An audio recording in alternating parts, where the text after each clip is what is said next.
నాకు అర్థం కాదు ఇంకా ఏంటంటే, యేసుతో ఉన్న జీవితం ఎంతో ఘనమైందని నమ్ముతారు కానీ బ్రతకరు. వై అంటే చాలా మందికి తెలుసు, నాకు ఈ పాపాన్ని నేను విడిచిపెట్టలేను. జ్ఞాపకం చేసుకోండి, నువ్వు ప్రేమించే పాపాన్ని ఎప్పుడు దేవుడు నీ దగ్గర నుంచి పీకాడు. నువ్వు ప్రేమించేది ఎప్పుడు దేవుడు నీ దగ్గర నుంచి తీయడు. నువ్వు అసహించుకుంటేనే తెస్తాడు. యేసయ్యా నన్ను విడిపించమని ప్రార్థన చేస్తేనే తెస్తాడు. ఈ పోర్నోగ్రఫీ విడిచిపెట్టలేను. ఎవడు చెప్పాడు విడిచిపెట్టలేమండి? ఎవడు చెప్పాడు విడిచిపెట్టలేమండి? నా యవ్వన కాలంలో నేను బానిసగా బ్రతికి దేవుడికి దూరంగా పోయాను. నేను అన్ని విషయాల్లో బానిసగా బ్రతికాను. ఏ దేవుడు నన్ను విడిపించలేదా? ఏ రోజు క్రీస్తు కొరకు రోషంతో బ్రతుకుతలేదా? ఎంతో మంది జీవితాలను మార్చే వ్యక్తిగా చేయలేదా? నిన్ను చేయడా? ఒకటే చెప్తానండి, దేవుని ప్రేమిస్తే దానికి మించింది ఏది లేదు.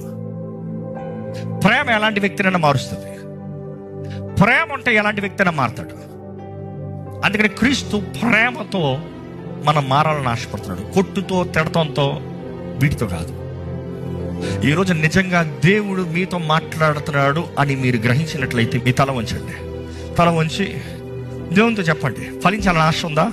చెప్పండి, దేవా నాకు ఇంకొంచెం అవకాశం ఫలించాలని ఆశపడుతున్నా.